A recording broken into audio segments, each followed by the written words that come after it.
Seigneur notre Dieu, nous te bénissons, nous te glorifions, nous t'exaltons pour le souffle de vie que tu as renouvelé en chacun d'entre nous encore aujourd'hui, ce dimanche 16 avril 2017. Seigneur, merci pour tes grâces que tu renouvelles tous les jours dans la vie des frères et sœurs que tu nous as accordées dans le monde entier. Merci Seigneur parce que de plus en plus, Seigneur Dieu, nous nous attachons à toi et nous nous attachons à ta parole. Seigneur, merci pour ce moment de partage, ce moment d'enseignement, d'exhortation. Merci Seigneur Dieu, dispose nos cœurs à comprendre ta parole et surtout Seigneur Dieu, à marcher selon ta parole, car c'est ta parole qui est la vérité, c'est ta parole qui est la lumière et c'est ta parole qui est une lampe à nos pieds. Sois béni, sois encore glorifié. Au nom de notre Seigneur Sauveur, Jésus-Christ, viens ainsi prier. Amen. Frères et sœurs, je vous salue dans le nom du Seigneur Jésus-Christ. J'aimerais vous partager, Seigneur, en ce moment, dans le monde entier, il y a une fête qui se célèbre qu'on appelle la Pâque. J'ai reçu de nombreuses joyeuses fêtes de Pâques de la part de ma famille, de mes amis, de mes frères, tout ça. Pour ceux qui me connaissent, il y a quelques années, ils savent que moi, je ne suis pas dans les fêtes parce que moi, j'aime marcher selon la parole de Dieu. Avant, j'étais aussi dans ces choses, mais Dieu m'a délivré, Dieu m'a fait comprendre sa volonté concernant toutes ces choses. Alors, j'aimerais aujourd'hui vous parler de cette fête qui est la Pâque. Je pense qu'à la fin d'année, je vous ai parlé déjà des fêtes. J'ai parlé du Nouvel An, du Noël.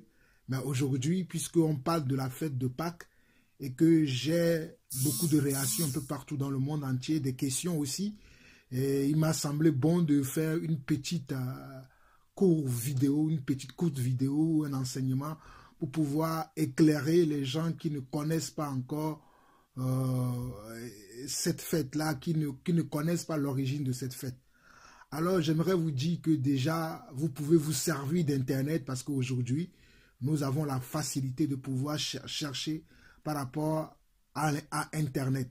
Si vous tapez Pâques sur Internet, vous allez vous-même tomber sur beaucoup de choses parce que vous allez trouver même l'origine de cette fête. Vous allez voir que cette fête n'a rien à voir avec la Pâque biblique. Je précise bien, la Pâque qui s'appelle aussi Easter en anglais, Easter ou Easter en anglais pour les gens qui préfèrent d'autres prononciations. Je dis bien la Pâque ou Easter n'a rien à voir avec la Pâque biblique. Et vous pouvez vous-même faire des recherches, vous qui avez accès à Internet, vous qui pouvez utiliser Internet, vous allez vous-même trouver que cette fête n'a rien à voir avec la fête de la Pâque qui a été célébrée dans la Bible. Mais que nous ne célébrons plus aujourd'hui, car Christ est notre Pâque aujourd'hui. Nous n'avons plus besoin de célébrer cette fête. Donc, j'aimerais, pour commencer cet petit enseignement, vous lire quelques passages de la Bible. Il y en a tellement, il y en a beaucoup, mais puisque je ne veux pas que cet enseignement puisse durer très longtemps, je vais l'écourter. Donc, je vous conseille vous-même d'aller lire tous les chapitres que je vais pouvoir partager, d'ailleurs les méditer vous-même personnellement, afin de comprendre quelle est la pensée de Dieu par rapport à la fête de Pâques. Voilà. Donc nous allons commencer par Exode chapitre 12. La première apparition de cette fête qui est la fête de Pâques est apparue dans Exode chapitre 12.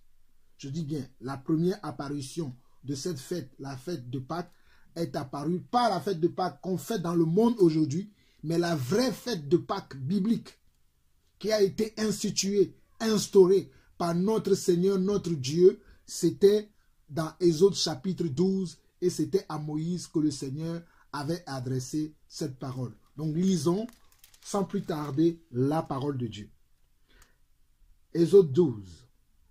L'Éternel dit à Moïse et à Aaron dans le pays d'Égypte: ce mois-ci sera pour vous le premier mois. Il sera pour vous le premier des mois de l'année. Parlez à toute l'assemblée d'Israël et dites: le 10e jour de ce mois, on prendra un agneau pour chaque famille, un agneau pour chaque maison. Si la maison est trop peu nombreuse pour un agneau, on le prendra avec son plus proche voisin, selon le nombre des personnes. vous compterez pour cet agneau d'après ce que peut manger. D'après ce que chacun peut manger. Ce sera un agneau sans défaut, mâle, âgé d'1 an. Vous pourrez prendre un agneau ou un chèvreux. Vous le garderez jusqu'au 14e jour de ce mois et toute l'assemblée d'Israël l'immolera entre les 2 soirs. On prendra de son sang et on mettra sur les 2 poteaux et sur les linteaux de la porte des maisons où on le mangera. Cette même nuit, on en mangera la chair rôtie au feu, on la mangera avec des pains sans levain et des herbes amères. Vous ne le mangerez point à demi cuit et bouilli dans l'eau, mais il sera rôti au feu avec la tête, les jambes et l'intérieur. Vous n'en laisserez rien jusqu'au matin, et s'il en reste quelque chose le matin, vous le brûlerez au feu. Quand vous le mangerez, vous aurez vos reins sains, vos souliers aux pieds et votre bâton à la main, et vous le mangerez à la hâte. C'est la Pâque de l'Éternel. C'est la Pâque de l'Éternel. Cette nuit-là, je passerai dans le pays d'Égypte et je frapperai tous les premiers-nés du pays d'Égypte, depuis les hommes jusqu'aux animaux, et j'exercerai des jugements contre tous les dieux de l'Égypte. Je suis l'Éternel. Le sang vous servira de signe sur les maisons où vous serez. Je verrai le sang et je passerai par-dessus vous, et il n'y aura point de plaie qui vous détruise quand je frapperai le pays d'Égypte. Vous conserverez le souvenir de ce jour et vous le célébrerez par une fête en l'honneur de l'Éternel. Vous le célébrerez comme une loi perpétuelle pour vos descendants. Pendant 7 jours, vous mangerez des pains sans levain. Dès le premier jour, il n'y aura plus de levain dans vos maisons, car toute personne qui mangera du pain levé du premier jour au 7e jour sera retranchée d'Israël. Le premier jour, vous aurez une sainte convocation, et le 7e jour, vous aurez une sainte convocation. On ne fera aucun travail ces jours-là. Vous pourrez seulement préparer la nourriture de chaque personne. Vous observerez la fête des pains sans levain, car c'est en ce jour même que j'aurai fait sortir vos armées du pays d'Égypte. Vous observerez ce jour comme une loi perpétuelle pour vos descendants. Le premier mois, le 14e jour du mois, au soir, vous mangerez des pains sans levain jusqu'au soir du 21e jour. Pendant 7 jours, il ne se trouvera point de levain dans vos maisons, car toute personne qui mangera du pain levé sera retranchée de l'assemblée d'Israël. Que ce soit un étranger ou un indigène, vous ne mangerez point de pain levé dans toutes vos demeures, vous mangerez des pains sans levain, vous mangerez des pains sans levain. Bon, je pourrais continuer jusqu'à la fin, mais je m'arrête là et vous-même vous pouvez lire après tout le chapitre. Mes frères et sœurs qui fêtaient la Pâque aujourd'hui, qui envoyaient des messages aux gens, bonne fête de Pâques. Ce n'est pas mauvais, mais il faut connaître l'origine des choses. Il faut savoir si ce que nous faisons, cela est juste, cela est vrai et cela est bon devant le Seigneur. Je me rappelle que lorsque je faisais mes études, mon école biblique pour devenir pasteur, pour être un prédicateur de la parole, on nous a enseigné toutes ces choses à l'école biblique.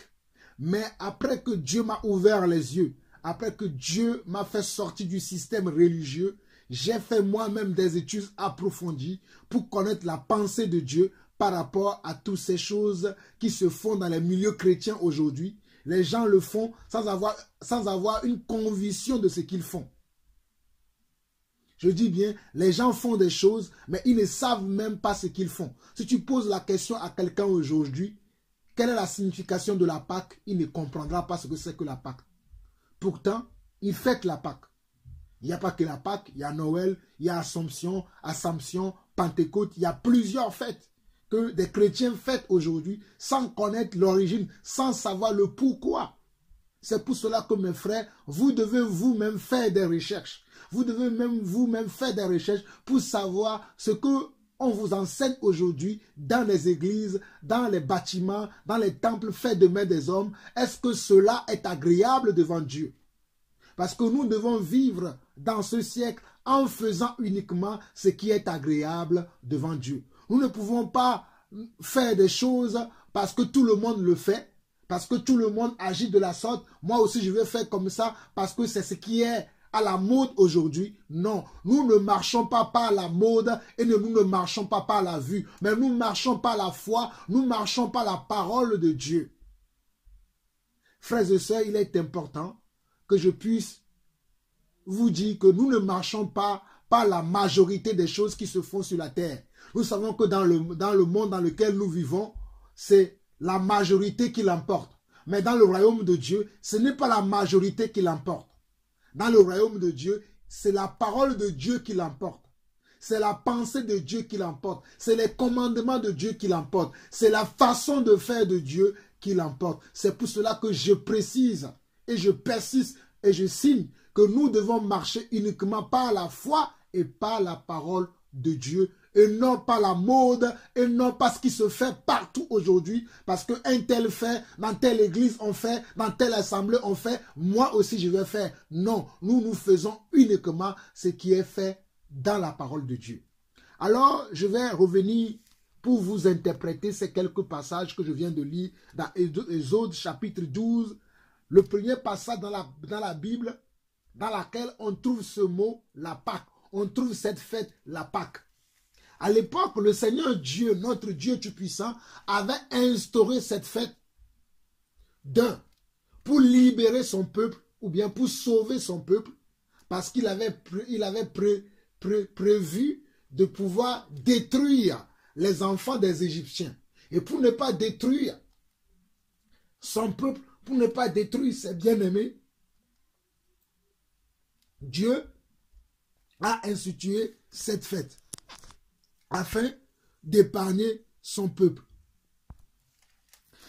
Alors Dieu, pour sauver son peuple, pour épargner son peuple, va instituer cette fête, va instaurer cette fête, et cette fête qui va devenir une des premières fêtes des Hébreux, des Juifs à l'époque, jusqu'à la venue de notre Seigneur Jésus-Christ.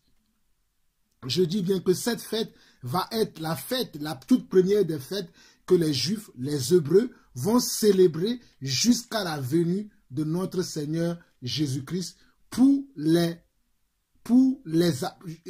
chrétiens. Mais pour les Juifs qui ne croient pas encore en Jésus-Christ, eux, ils pratiquent encore cette fête, ils fêtent encore ces fêtes-là parce qu'ils n'ont pas reconnu le Seigneur Jésus-Christ comme leur Messie. Ils n'ont pas reconnu le Seigneur Jésus-Christ comme leur Sauveur. Donc, comme ils attendent encore le Messie, comme ils attendent encore leur Sauveur, donc ils sont encore dans les pratiques des lois ou bien des pratiques de l'Ancien Testament. Ils sont encore dans les pratiques de l'Ancien Testament parce qu'ils attendent encore leur Messie. Et je vous parle de cela parce que j'ai été juif pendant 2 années, 2 ans ou 3 ans, un peu plus. J'ai été juif et je pratiquais toutes ces fêtes-là. Je pratiquais toutes ces fêtes. Et c'est en pratiquant toutes ces fêtes-là que j'ai appris beaucoup de choses concernant les fêtes. Et lorsque Dieu m'a ouvert les yeux pour que je puisse sortir de tout système religieux, j'ai compris qu'il y a beaucoup de choses que nous faisons sans avoir la certitude. Parce que tout le monde le fait, moi aussi je le fais. Parce que ça se fait partout, moi aussi je fais. Mais il faut avoir une certitude des choses que nous pratiquons. Il faut savoir que ce que nous faisons, est-ce que cela est vraiment de la volonté de Dieu? N'oubliez pas Luc chapitre 1, que j'ai l'habitude de vous lire, que Luc, dans son intervention, dans sa recherche concernant la foi, est parti à l'origine des choses pour savoir si ce qu'on lui a transmis, cela était vrai, cela était exact. Donc tout ce que je vais vous dire ici et tout ce que vous-même vous pouvez, des recherches que vous pouvez faire, cherchez à savoir si toutes ces recherches-là, tout ce que vous trouvez sur Internet ou vous trouvez de gauche à droite, si ces choses-là sont exactes concernant les choses qui se pratiquent dans les religions, dans les églises, dans les bâtiments aujourd'hui, dans les églises, que ce soit le catholicisme, le protestantisme, toutes les formes de religion qu'il y a aujourd'hui, toutes les églises fêtent la Pâque aujourd'hui. Mais les vrais chrétiens, eux, ils font leur Pâque tous les jours. Moi, la Pâque pour moi, c'est tous les jours. Je n'attends pas une journée pour fêter la Pâque. La Pâque, pour moi, c'est tous les jours, car la Pâque, c'est le Seigneur Jésus-Christ. Mais je reviendrai là-dessus vers la fin. Donc, si nous voyons vraiment comment Dieu avait institué cette fête dans Exode chapitre 12, par rapport à ce que nous faisons, à ce qui se fait aujourd'hui, par rapport à ce qui s'est fait aujourd'hui, ce qui se fait aujourd'hui dans les églises, vous allez voir qu'il y a une grande différence. Dans les églises aujourd'hui, on parle de la fête de Pâques. On fête la Pâque. Mais est-ce que cette Pâque-là est fêtée comme ce que nous venons de lire dans la parole de Dieu dans Exode chapitre 12?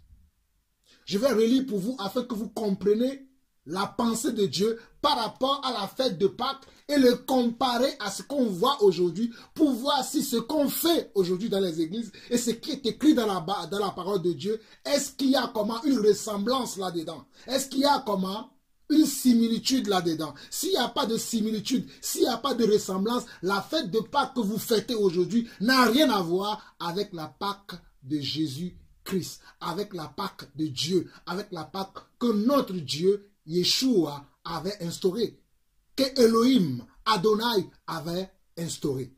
Je vais vous relire la parole. L'Éternel dit, nous sommes toujours dans Exode chapitre 12, l'Éternel dit à Moïse et Aaron dans le pays d'Égypte, ce mois-ci sera pour vous le premier des mois. Ça, c'est encore un enseignement. Vous qui pensez que janvier est le premier mois de l'année, janvier n'est pas le premier mois de l'année. Le mois de la Pâque, c'est le premier mois de l'année. Ce n'est le premier mois de l'année, ce n'est pas le mois de janvier. J'ai fait déjà un enseignement sur ça, où je parlais des fêtes religieuses. Si vous regardez sur ma chaîne de télé, ma chaîne de YouTube, vous allez trouver un enseignement sur les fêtes religieuses, sont-elles de Dieu ou pas, ou dans cet enseignement, je vais dans les détails pour expliquer l'origine de ces choses. Mais aujourd'hui, je veux parler uniquement de la Pâque. Donc, on dit, ce mois-ci sera pour vous le premier des mois. Il sera pour vous le premier des mois de l'année. Parlez à toute l'assemblée d'Israël et dites, le 10e jour de ce mois, on prendra un agneau pour chaque famille, un agneau pour chaque maison. Si la maison est très peu nombreuse pour un agneau, on le prendra avec son plus proche voisin. Selon le nombre des personnes, vous compterez pour cet agneau d'après ce que chacun peut manger. Ce sera un agneau sans défaut, mâle, âgé d'1 an. Vous pourrez prendre un agneau ou un chevreuil. Regardez, la fête de Pâques qui est fêtée aujourd'hui. Est-ce que vous voyez que les gens prennent un agneau? Il n'y a pas d'agneau, ils n'ont pas d'agneau aujourd'hui. Est-ce qu'ils prennent un agneau pour fêter cette Pâques aujourd'hui? Non. Est-ce qu'ils vont aller voir avec leurs propres voisins? Peut-être s'ils ne sont pas nombreux comme la parole le dit, ils pourront s'unir avec leurs voisins afin d'atteindre le nombre qu'il faut pour pouvoir le fêter ou pour pouvoir manger cet agneau-là. Je continue, nous sommes au verset 5. On dit, ce sera un agneau sans défaut mâle âgé d'1 an. Vous pourrez en prendre un chevreuil. Vous le garderez jusqu'au 14e jour de ce mois. Vous le garderez jusqu'au 14e jour de ce mois et toute l'assemblée d'Israël l'immolera entre les 2 soirs. On prendra de son sang et on en mettra sur les 2 poteaux et sur les linteaux de la porte des maisons où on le mangera.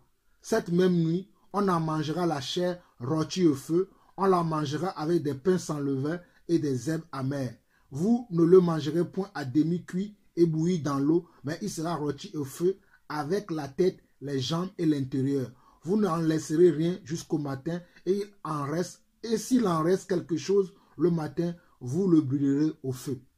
Donc l'animal, c'est-à-dire l'agneau ou le chevreuil qui devait être tué, et vous voyez comment Dieu a dit comment on devait tuer l'animal, comment ce qu'on devait faire avec son sang. Le sang de cet animal-là devait être sur les linteaux des portes des Juifs, des portes des Hébreux, parce que quand l'ange destructeur va passer, l'ange destructeur va voir le sang de l'agneau sur les linteaux des portes des Juifs, sur les linteaux des portes des Hébreux, et il va passer outre. Il va aller vers les maisons qui n'ont pas le sang de cet agneau sur les linteaux de leurs portes. C'est dans ces maisons-là que l'ange destructeur va passer et il va détruire, il va tuer tous les nouveau-nés. Mais dans la maison des Juifs, dans la maison des Hébreux, puisqu'ils auront le sang des chevreux, les sangs des agneaux qu'ils auront tués déjà, et qu'ils auront mis le sang sur les linteaux de leur porte, servant de signe pour l'ange destructeur que cette maison, que ces maisons-là appartiennent à Dieu, que les habitants de cette maison-là appartiennent à Dieu. L'ange destructeur ne rentrera pas dans cette maison, mais va aller comment dans les maisons devant lesquelles on ne voit pas sur le linteau de leur porte le sang des agneaux ou le sang des chevreaux. Mais vous remarquerez que, comme le Seigneur dit ici, il dit, cette même nuit, on mangera la chair rôtie au feu, on la mangera avec des pains sans levain et des herbes amères. On mangera, une fois que l'animal est tué, on a mis le sang de l'animal sur le linteau de la porte des maisons, on va rôtir l'animal au feu. Et les gens qui sont dans la maison vont manger comment? L'animal. Et ils devaient finir l'animal. S'ils n'arrivent pas à le finir, comment, qu'est-ce qu'ils doivent faire? Vous le voyez. Il dit, vous le mangerez point à demi-cuit et bouilli dans l'eau, mais il sera rôti au feu avec la tête, les jambes et l'intérieur. Donc ce n'est pas un animal qui doit être cuit, qui doit être bouilli au feu, et qui doit être bouilli dans l'eau, mais il doit être rôti au feu, et l'animal doit être mangé après, une fois bien rôti au feu. Ou bien on va dire, il devait faire un barbecue avec l'animal aujourd'hui, si nous voulons parler des thèmes de nos jours. Il devait faire un barbecue avec l'animal, et après le manger totalement. Vous n'en laisserez rien jusqu'au matin, et s'il en reste quelque chose le matin, vous le brûlerez au feu. Vous qui fêtez la Pâque aujourd'hui, je vais vous poser la question, comment vous la fêtez? Est-ce qu'elle est semblable à cette fête-là de la Pâque que nous voyons dans la Bible? La Pâque que vous fêtez aujourd'hui, est-ce qu'elle est semblable à cette fête-là? Nous continuons. Quand vous le mangerez, vous aurez vos reins sains, vos souliers aux pieds et votre bâton à la main, et vous le mangerez à la hâte. C'est la Pâque de l'Éternel. C'est la Pâque de l'Éternel. Je précise bien, c'est la Pâque de l'Éternel.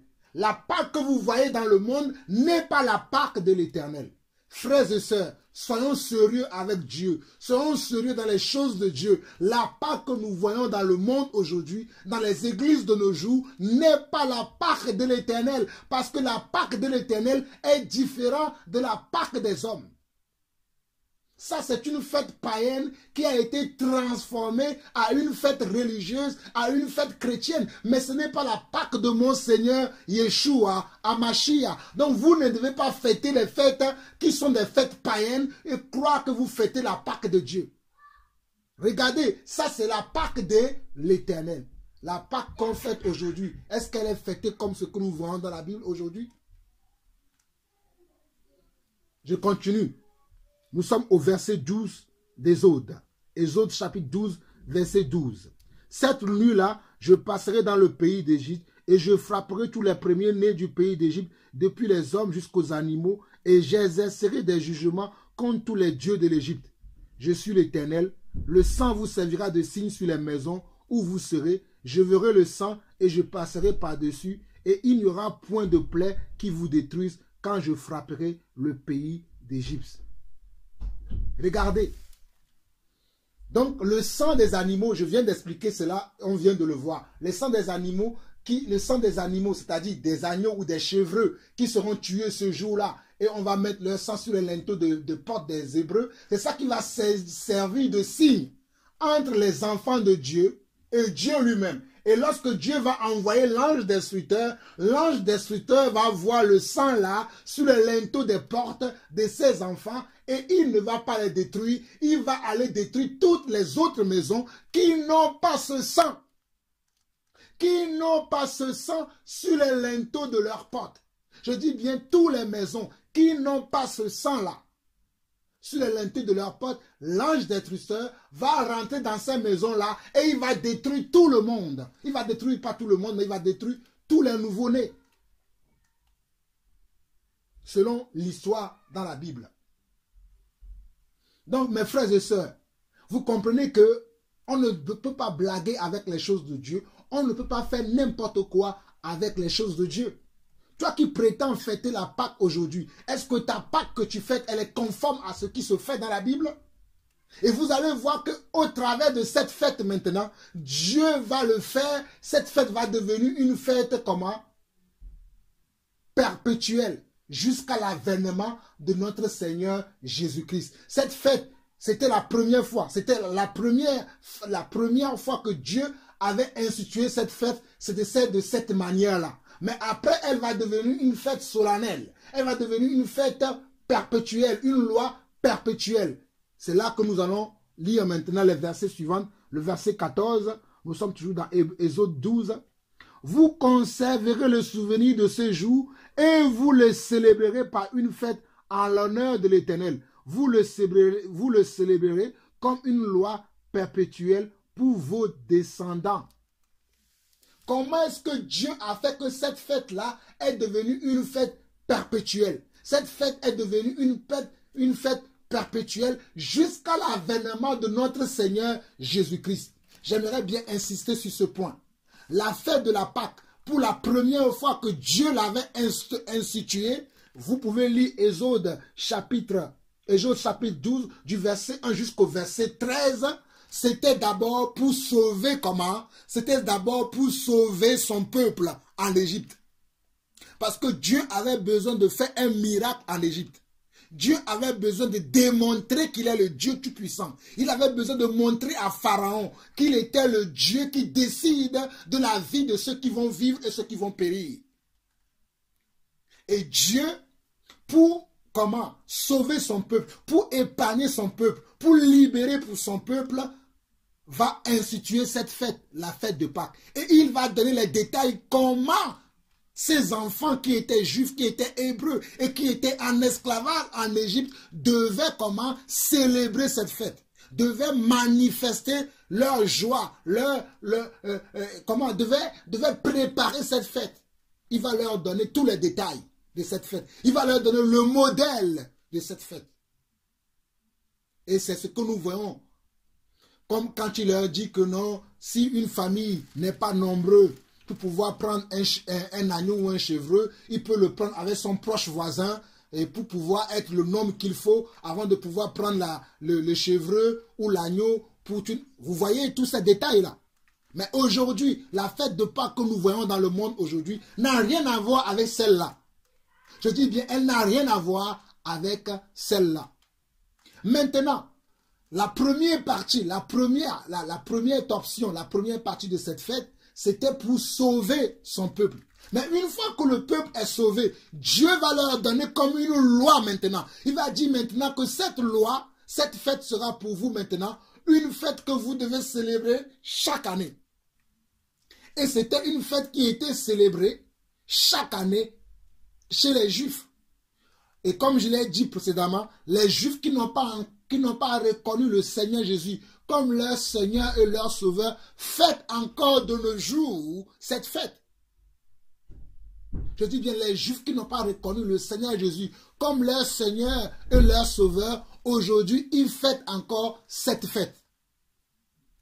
Mais, regardez au verset 14, vous conserverez le souvenir de ce jour et vous le célébrerez par une fête en l'honneur de l'Éternel. Vous le célébrerez comme une loi perpétuelle pour vos descendants. Donc c'est Dieu qui avait institué cette fête pour que cette fête-là soit une fête qui est une fête comment? Perpétuelle. Mais ce n'était pas une fête qui était fêtée en un jour. C'était une fête qui était fêtée, qui devait être célébrée en 7 jours. La fête de la Pâque est une fête qui était comme la fête du tabernacle, comme plusieurs fêtes. Bon, je ne vais pas rentrer sur la fête du tabernacle, mais la fête de la Pâque est une fête qui était célébrée chez les Juifs pendant 7 jours. Et c'était une fête dans laquelle tu ne travailles pas. Moi, je me rappelle lorsque j'étais encore juif, à la fête de la Pâque, pendant 7 jours, tu ne dois pas travailler. Si tu avais un travail, tu prends ton repos, tu prends un repos. C'était une fête qui commençait un vendredi soir et finissait encore comment? Un vendredi soir. Ça commençait un vendredi au clair de la lune ou un samedi au clair de la lune et ça finissait le samedi suivant au clair de la lune, parce que c'était une fête qui devait être célébrée en 7 jours. Et plusieurs années, j'ai célébré la fête de la Pâque quand j'étais perdu, ne connaissant pas que Christ est la fin de toutes ces choses. Quand j'étais juif, j'ai fêté la fête de la Pâque plusieurs fois. Donc je sais de quoi je parle. Et je vous dis que ce n'est pas de la même manière qu'on voit les chrétiens de nos jours aujourd'hui, les catholiques, les adventistes, les protestants, les baptistes, les témoins de Jéhovah, tous les chrétiens de nos jours, tous les religieux de nos jours font cette fête-là aujourd'hui, mais il n'est même pas conforme selon la parole de Dieu. Cette fête de Pâques qu'ils font aujourd'hui n'est même pas conforme selon l'ordonnance que Dieu avait donnée à Moïse. Vous allez me dire que je dis n'importe quoi, je vais vous le lire vous-même. Nous sommes au verset 15 de Exode chapitre 12. Pendant 7 jours, vous mangerez des pains sans levain. Dès le premier jour, il n'y aura plus de levain dans vos maisons, car toute personne qui mangera du pain levé du premier jour au 7e jour sera retranchée d'Israël. Regardez, pendant cette fête-là, on ne doit plus manger quelque chose dans lequel il y a du levain. Aujourd'hui, je vois les gens qui vont manger comment? Des gâteaux de Pâques.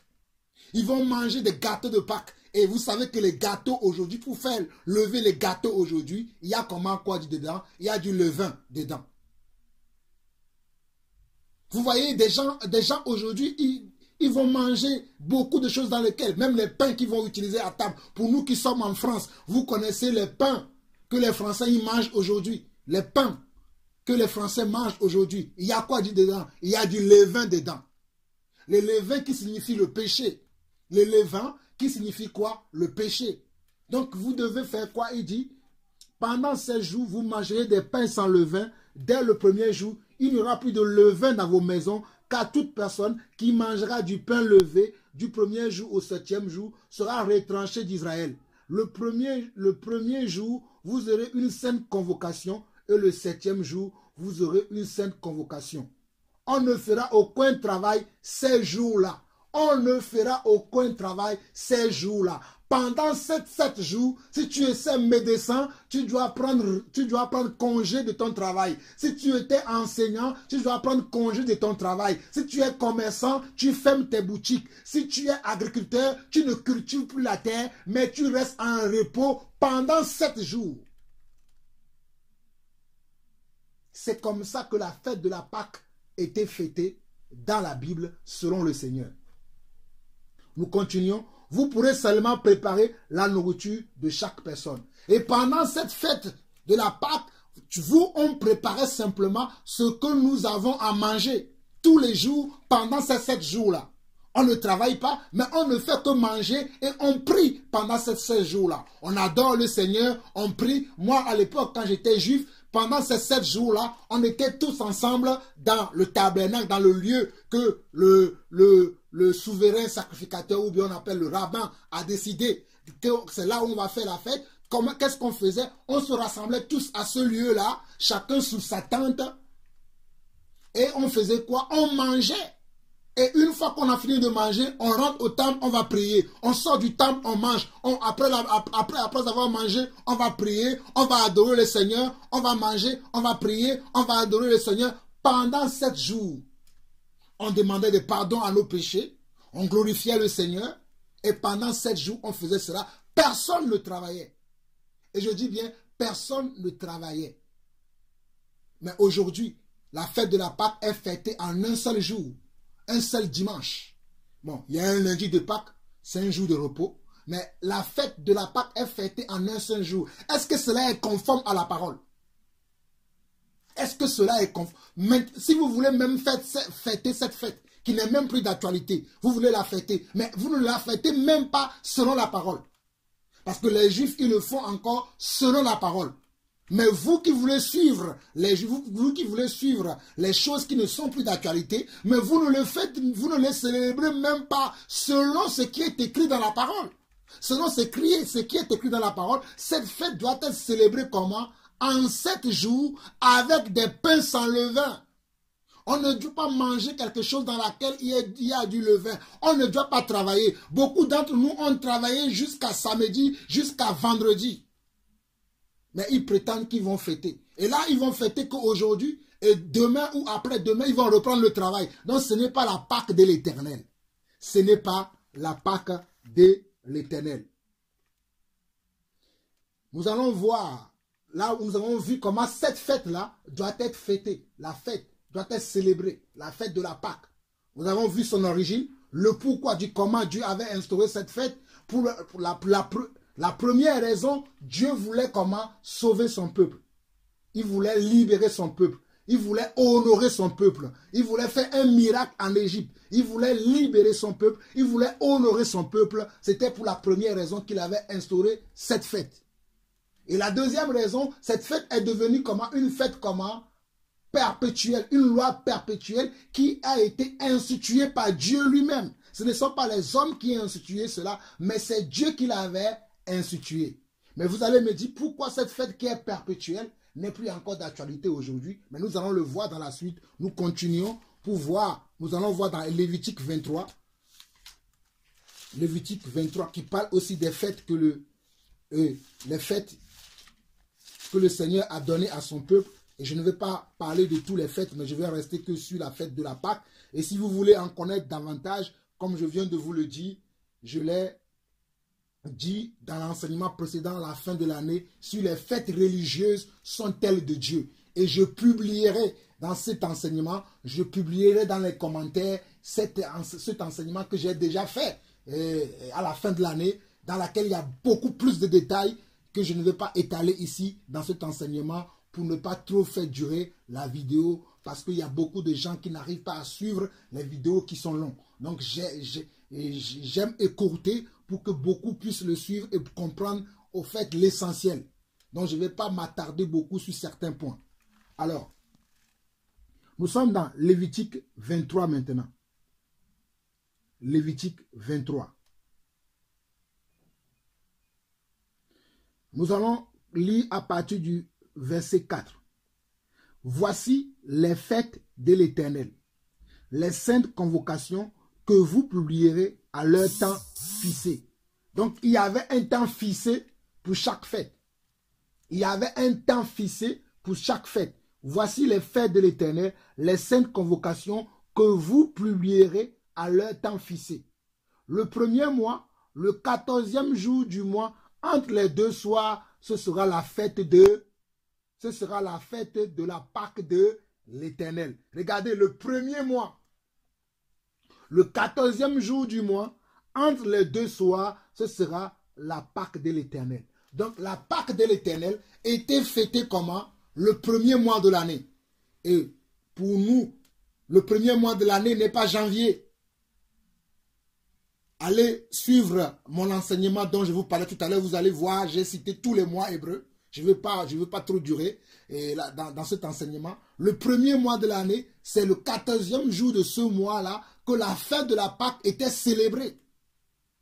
Et cette fête de la Pâque était célébrée à partir du 14e jour jusqu'au 21e jour parce que c'était une fête qui durait comment? 7 jours. Je précise encore, c'est une fête qui commence le 14e jour et qui s'arrêtait le 21e jour au soir. C'était une fête pendant laquelle on ne devait pas manger du pain avec du levain. C'était une sainte convocation, c'est-à-dire on devait s'arrêter de toutes nos activités et venir avec un cœur pur dans le temple, dans le tabernacle, dans le lieu dans lequel on a choisi de fêter cette fête. De célébrer la fête, on devait venir avec un cœur pur. Il y a des gens qui sont partis en boîte hier, aujourd'hui ils disent bonne fête de Pâques aux gens. Il y a des gens qui ont forniqué hier, aujourd'hui ils disent bonne fête de Pâques aux gens. Il y a des gens qui couchent avec les femmes de leurs voisins, qui volent, qui mentent, qui font du péché à tort et à travers, et aujourd'hui ils vont nous dire bonne fête de Pâques. Ce n'est pas la fête de la Pâque. Mes frères, ne vous y trompez pas. Les mauvaises compagnies corrompent les bonnes mœurs. Ne vous y trompez pas. Cherchez l'origine des choses. Ne suivez pas parce que tout le monde suit ces choses. Il y a une parole dans la Bible, dans Matthieu chapitre 7, qui dit que large est le chemin qui amène vers comment? La perdition. Mais le chemin qui mène vers la vie est un chemin étroit. Beaucoup ne vont pas aimer ce que je dis, mais c'est la vérité. Parce que le chemin qui amène vers la vie est un chemin étroit, mais le chemin qui amène vers la mort est large et spacieux. Et beaucoup sont sur ce chemin. Beaucoup vont dire que je suis quelqu'un de, je ne sais pas, extrémiste, que je suis quelqu'un de dur. Mais moi, je veux traiter durement mon corps pour avoir le salut. Je veux suivre ce que les apôtres ont pratiqué. Je veux suivre ce que Dieu lui-même a instauré. Je ne veux pas me laisser berner par qui que ce soit, me faire tromper par qui que ce soit. Si je ne sais pas, d'accord, mais Dieu nous a fait la grâce aujourd'hui d'avoir beaucoup de technologies, d'avoir aussi la Bible, et nous pouvons faire des recherches nous-mêmes. Quand Luc nous dit dans Luc chapitre 1 qu'il a fait des recherches, vous pensez qu'il a fait des recherches comment? En lisant les parchemins que les apôtres ont laissés. En écoutant les paroles des apôtres, c'est comme cela que Luc a fait des recherches. Et c'est comme cela que vous et moi aussi, nous pouvons faire des recherches en lisant les Écritures, en se basant sur les Écritures, et non en se basant sur les choses que les hommes font aujourd'hui. Parce que les hommes ont leur tradition. Mais nous ne suivons pas les traditions des hommes, mais nous suivons la parole de Dieu telle qu'elle a été enseignée dès l'origine. Donc je continue. Je suis toujours dans Lévitique chapitre 23. Voici les faits de l'Éternel. Les saintes convocations, nous sommes dans Lévitique chapitre 23, le verset 4. Voici les faits de l'Éternel, les saintes convocations que vous publierez à leur temps fixé. Le premier mois, le 14e jour du mois, entre les deux soirs, ce sera la Pâque de l'Éternel. Et le 15e jour de ce mois, ce sera la fête des pains sans levain à l'honneur de l'Éternel. Vous mangerez pendant 16 jours des pains sans levain. Le premier jour, vous aurez une sainte convocation, vous ne ferez aucune œuvre servile. Vous offrirez à l'Éternel pendant 16 jours des sacrifices consumés par le feu. Le 7e jour, il y aura une sainte convocation, vous ne ferez aucune œuvre servile. L'Éternel parla à Moïse et dit, parle aux enfants d'Israël et tu leur diras, quand vous serez entrés dans le pays que je vous donne et que vous y ferez la moisson, vous apporterez au sacrificateur une gerbe prémisse de votre moisson. Là, on commence à rentrer dans la suite de la fête des prémices et tout ça. Mais je vais m'arrêter vous pouvez lire Lévitique 23, le verset 4 jusqu'au verset 8. Ça parle de la fête de Pâques et du détail qu'on doit faire dans cette Pâque-là. Maintenant, vous connaissez maintenant cette fête qui est la fête de la Pâque.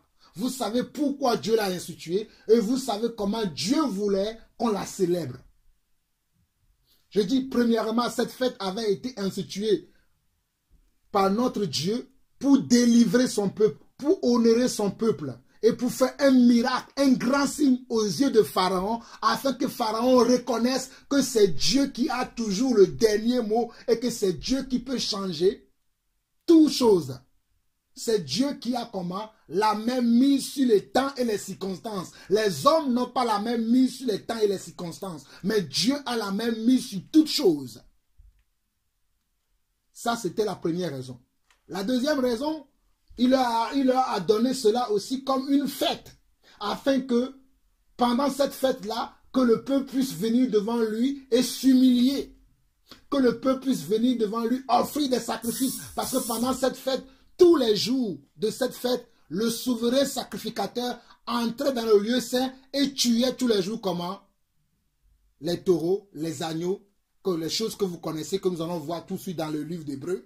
Il rentrait chaque jour pour offrir comment? Les taureaux, les vaches, et les agneaux, et les béliers, tout ça. Mais ces animaux ne peuvent pas ôter le péché de l'homme. Ça permettait à Dieu de ne pas considérer, mais cela ne peut pas ôter le péché de l'homme. Ça m'amène tout de suite à aller dans Hébreux pour que vous puissiez comprendre. Allons dans Hébreux chapitre 7. Hébreux chapitre 7. Hébreux chapitre 7.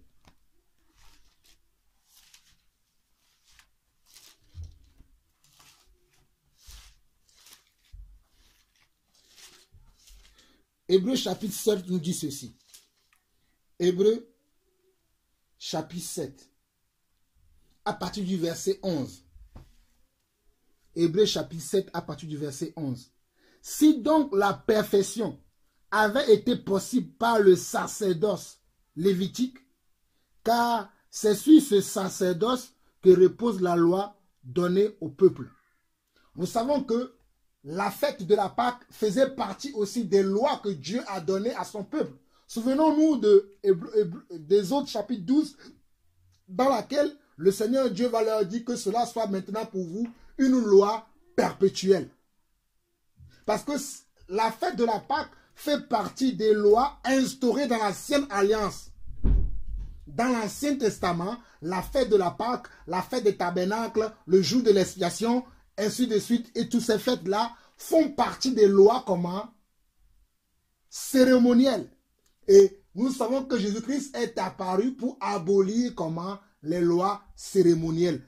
Aujourd'hui, ce n'est plus avec le sang des boucs, des taureaux, des vaches, des agneaux, des chevreux que nous allons dans la présence de Dieu, mais c'est par le sang de Jésus-Christ. Jésus-Christ est entré une seule fois pour toutes, afin que nous n'ayons plus besoin comment? Des agneaux, des chevreux, des boucs, des taureaux, des pigeons, des pintades, ainsi de suite. Nous sommes dans Hébreux chapitre 7. Si donc la perfection avait été possible par le sacerdoce lévitique, car c'est sur ce sacerdoce que repose la loi donnée au peuple. Était-il encore nécessaire qu'il paraisse un autre sacrificateur selon l'ordre de Melchisédek et non selon l'ordre d'Aaron? Car le sacerdoce étant changé, il y a aussi nécessairement un changement de loi.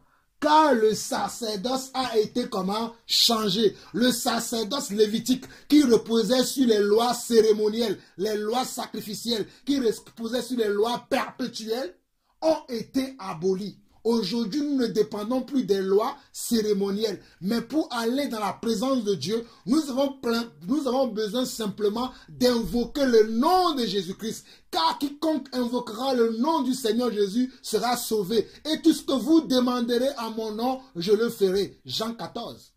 Parce qu'à l'époque, pour prier, pour adresser des prières à Dieu, il fallait chercher des boucs, des taureaux, des chèvreux et aller voir comment un souverain sacrificateur qui devait entrer dans le temple pour offrir tes sacrifices dans l'autel de Dieu et adresser tes vœux à Dieu. Mais aujourd'hui, c'est toi-même par ta bouche, tu ouvres ta bouche et tu pries le Seigneur, tu pries Dieu au travers du Seigneur Jésus-Christ et Dieu va entendre ta prière et Dieu va entendre ton cri et Dieu va t'exaucer.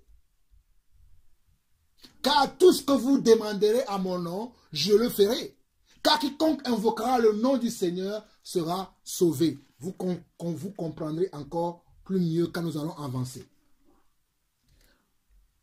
Nous sommes en Hébreux chapitre 7, le verset 12. Car le sacerdoce étant changé, il y a aussi nécessairement un changement de loi. En effet, celui de qui ces choses sont dites appartient à une autre tribu dont aucun membre n'a fait le service de l'autel.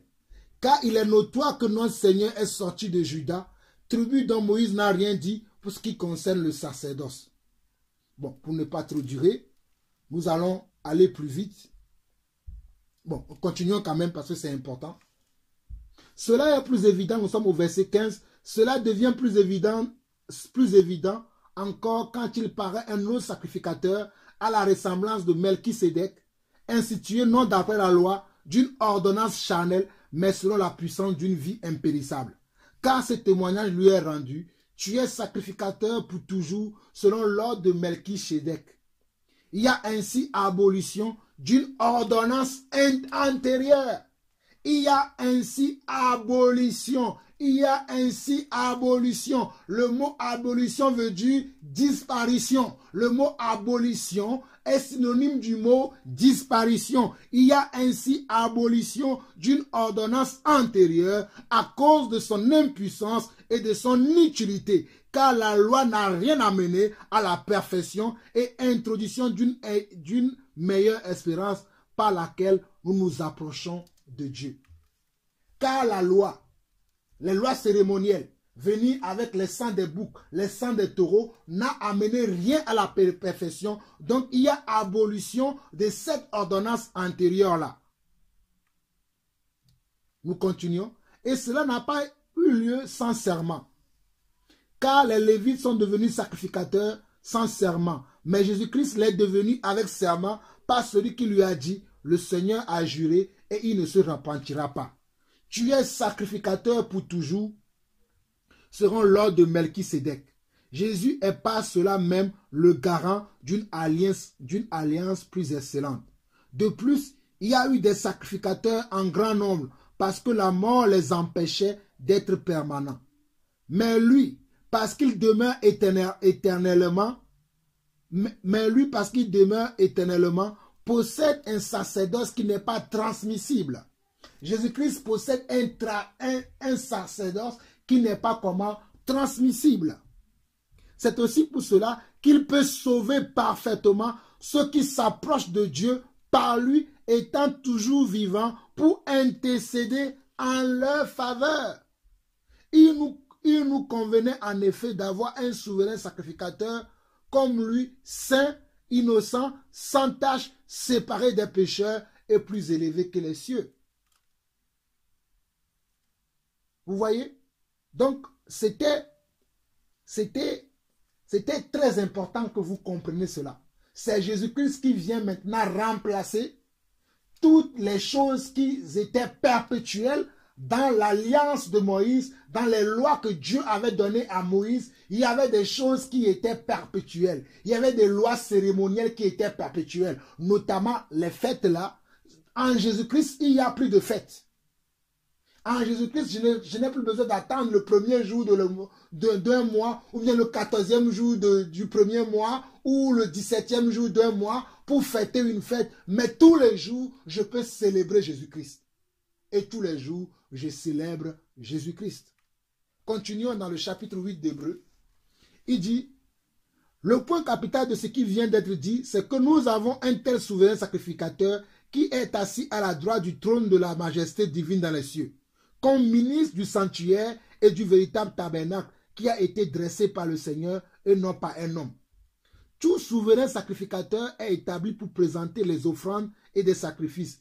Il est donc nécessaire que celui-ci ait aussi quelque chose à présenter. S'il était sur la terre, il ne serait même pas sacrificateur, puisque là sont ceux qui présentent les offrandes selon la loi.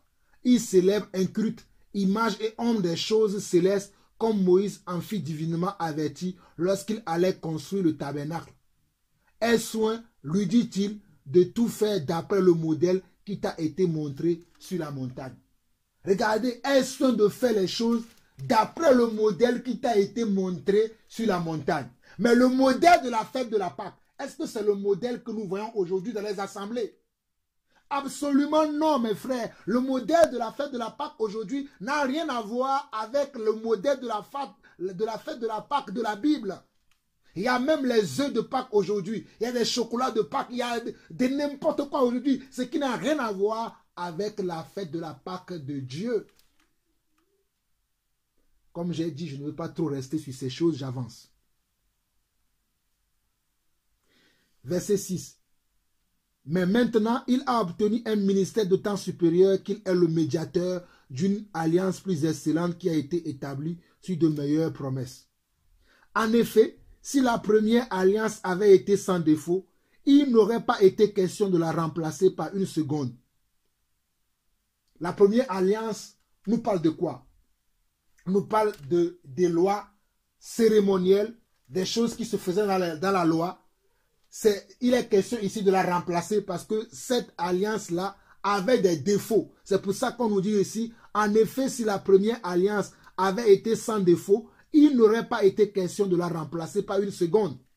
Mais comme il y avait des défauts, comme ce n'était pas parfait, mais c'est Christ qui était parfait, et c'est Christ qui devait remplacer toutes ces choses, c'est pour cela que c'est au nom de Jésus-Christ aujourd'hui que ni en Christ, ni en Jésus-Christ, les jours n'ont plus de valeur, les fêtes n'ont plus de valeur, mais c'est Jésus-Christ seul. C'est Yeshua HaMashiach seul qui a de la valeur aujourd'hui. Oh mes frères, j'aime parler de Yeshua HaMashiach. J'aime parler de Jésus-Christ parce que Jésus-Christ est celui qui nous a aimés avant la fondation du monde. Il est le sauveur de l'humanité. Il est le roi des rois. Il est le tout-puissant. Il est, l'immortel. Oh, Adonai. C'est lui. C'est lui qui est mort à la croix pour nos péchés. C'est lui qui pardonne nos péchés. C'est lui qui vient à notre secours quand nous l'appelons. Donc c'est lui qui est sans défaut. Nous allons avancer parce qu'il y a tellement de choses à lire. Et comme je ne veux pas que la vidéo dure longtemps, parce que je veux que cela soit bref, nous sommes déjà à 50 minutes. Donc je vais avancer. Nous allons dans Hébreux chapitre 9. Hébreux chapitre 9 nous dit ceci. La première alliance, on nous parle toujours, la première alliance parle toujours de quoi? Des lois cérémonielles, sacrificielles, des lois qui ont tendance dans lesquelles on pratiquait des sacrifices, dans l'autel, dans le tabernacle de Dieu, dans le lieu très saint. Donc, il est question de cette alliance-là. Donc, nous sommes dans Hébreux chapitre 9. La première alliance avait donc des ordonnances relatives au culte et un sanctuaire terrestre. En effet, un tabernacle fut construit dans la partie antérieure appelée le lieu saint, était le chandelier, la table et les pains de proposition. Derrière le second voile se trouvait la partie du tabernacle appelée le Saint des Saints, renfermant l'encensoir d'or pour les parfums et l'arche de l'alliance entièrement recouverte d'or. Il y avait dans l'arche un vase d'or contenant la manne, la verge d'Aaron qui avait fleuri et les tables de l'alliance. Au-dessus de l'arche étaient les chérubins de la gloire couvrant de leur ombre le propitiatoire. Ce n'est pas le moment de parler en détail là-dessus. Vous voyez, même celui qui a écrit le livre d'Hébreux dit que ce n'est pas le moment de parler de détails là-dessus pour savoir comment on tuait les animaux, c'était quel animal. Ce n'est pas important. Ce n'est pas le moment de parler en détail sur ces choses. Or, ces choses étaient ainsi disposées. Les sacrificateurs qui font le service entrent en tout temps dans la première partie du tabernacle. Et dans la seconde, le souverain sacrificateur seul entre une fois par an, non sans y porter du sang qu'il offre pour lui-même et pour les péchés du peuple. Le Saint-Esprit montrait par là que le chemin du lieu très saint n'était pas encore ouvert tant que le premier tabernacle subsistait. C'est un symbole pour le temps présent. Il signifie que les dons et sacrifices présentés ne peuvent rendre parfait sous le rapport de la conscience celui qui rend ce culte. Regardez, la parole, elle est claire. C'est un symbole pour le temps présent. Il signifie que les dons et les présents, les dons et les sacrifices présentés ne peuvent rendre parfait sous le rapport de la conscience celui qui rend ce culte. Donc, toutes les personnes qui rendaient leur culte au travers de ces sacrifices, au travers de ces dons, toutes les personnes qui venaient avec leurs taureaux, leurs boucs, leurs chevreux, leurs agneaux, pour voir les souverains sacrificateurs qui vont entrer maintenant dans le lieu très saint pour offrir ces taureaux à Dieu sous l'autel. Mais on nous dit que cela ne peut pas rendre comment? Parfait sous le rapport de la conscience. Il n'y a que le sang de Jésus-Christ qui est parfait. Il n'y a que le sang de l'agneau qui est parfait. Il n'y a que le sang de Yeshua. Le sang de Yeshua qui est le sang parfait, qui peut nous laver de tout péché, qui peut laver notre conscience. Le sang de Jésus, le sang de l'agneau. Il fallait que Jésus-Christ meurt à la croix pour nous. Il fallait que Yeshua Mashiach vienne sur cette terre et qu'il meure à la croix pour tes péchés, pour mes péchés, pour les péchés de l'humanité. Parce que son sang était le sang parfait. Parce que Jésus-Christ était comment? Était quelqu'un qui était parfait. Parce que les animaux qu'on amenait au souverain sacrificateur à cette époque-là, de ces alliances, ces animaux devaient être des animaux sans défaut, sans tache. Si tu amenais un animal borgne au souverain sacrificateur, il devait te chasser avec l'animal. Si tu amenais un animal chétif, il devait te chasser avec l'animal. Malgré cela, cela ne pouvait pas comment rendre parfait sous le rapport de la conscience de l'homme. La conscience de l'homme restait toujours quand même souillée. Donc, nous étions au verset 9. C'est un symbole pour le temps présent. Il signifie que les dons et sacrifices présentés ne peuvent rendre parfait sous le rapport de la conscience celui qui rend ce culte. Ils étaient avec les aliments, les boissons et les diverses ablutions, des ordonnances charnelles imposée seulement jusqu'à une époque de réformation. Et l'époque de réformation, c'est la venue du Seigneur Jésus-Christ. Mais Christ est venu comme souverain sacrificateur des biens à venir. Il a traversé le tabernacle plus grand et plus parfait qui n'est pas construit de main d'homme, c'est-à-dire qui n'est pas de cette création. Nous sommes dans Hébreux chapitre 9, le verset 11 qui dit « Mais Christ est venu comme souverain sacrificateur des biens à venir. Il a traversé le tabernacle plus grand et plus parfait qui n'est pas construit de main d'homme, c'est-à-dire qui n'est pas de cette création. Et il est entré une fois pour toutes dans le lieu très saint, non avec le sang des boucs et des veaux, mais avec son propre sang, ayant obtenu une rédemption éternelle. Oh, gloire soit rendue à Jésus-Christ pour la rédemption éternelle qu'il a obtenue pour nous, les pécheurs. Si vous pouvez savoir l'homme pécheur que j'étais avant, l'homme malfaiteur que j'étais avant, l'homme orgueilleux que j'étais, mais Christ m'a donné la vie éternelle. Christ m'a enseigné à me débarrasser de cette ancienne vie de péché et d'embrasser la nouvelle vie que lui il a pour moi. Non pas une vie religieuse, mais une vie dans la crainte de Dieu. Non pas une vie dans la religion, mais une vie dans l'amour de Dieu et dans l'amour de sa parole. Nous sommes toujours dans Hébreux chapitre 9. Nous sommes dans le verset 13 maintenant. Car si le sang des taureaux et des boucs et la cendre d'une vache répandue sur ceux qui sont souillés sanctifie et procure la pureté de la chair, combien plus le sang de Christ, qui par l'Esprit éternel s'est offert lui-même sans tache à Dieu, purifiera-t-il votre conscience des œuvres mortes afin que vous serviez le Dieu vivant. Et c'est pour cela qu'il est le médiateur d'une nouvelle alliance, afin que la mort étant intervenue pour le rachat des transgressions commises sous la première alliance, ceux qui ont été appelés reçoivent l'héritage éternel qui leur a été promis. Vous voyez vous-même, Christ est venu maintenant pour être le médiateur comment? De la nouvelle alliance. Est-ce qu'aujourd'hui nous sommes encore sous l'alliance de l'Ancien Testament pour pratiquer les choses de l'Ancien Testament? Non, aujourd'hui nous sommes dans la nouvelle alliance. Et dans la nouvelle alliance, il n'y a que le nom de Jésus-Christ qui compte. Il n'y a que la foi en Jésus-Christ et son nom qui compte. Il n'y a pas autre chose, mes frères. Si quelqu'un vous dit autre chose, la personne vous ment. Aujourd'hui, dans la nouvelle alliance, il n'y a que le nom de Jésus-Christ seul qui compte et la foi en son nom.